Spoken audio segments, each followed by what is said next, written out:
पातशाह जी अपनियां इथोनियां संगतां की सदैव ने महल आया हथ रखना खुशियां खेड़े प्यार इतफाक की भावना बख्शिश करने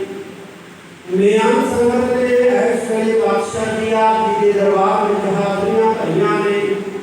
संगत दियां हाजरियां प्रवान करनियां सबनां नूं नाम दान सेवा सिमरन गुरसिੱਖੀ जीवन जाच बख्शिश करके अताक करना पातशाह जी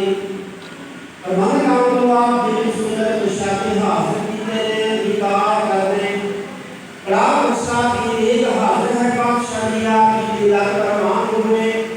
प्रमाण होया प्रसाद संसार संगत की बरदाम दिया गया होने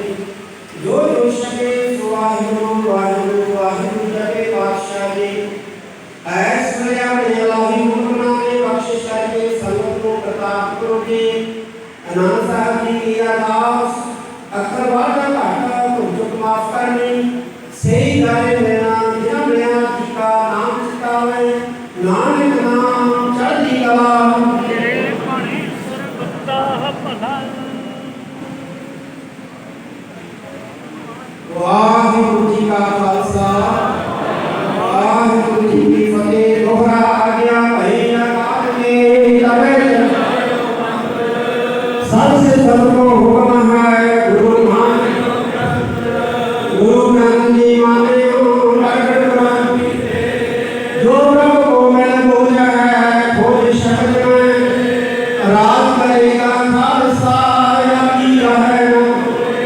ख्वार हुए सब मिलेंगे बचे शरण ख्वार हुए सब मिलेंगे बचे शरण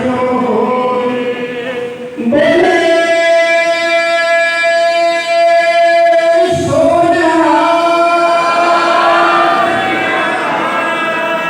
वाहिगुरु जी का खालसा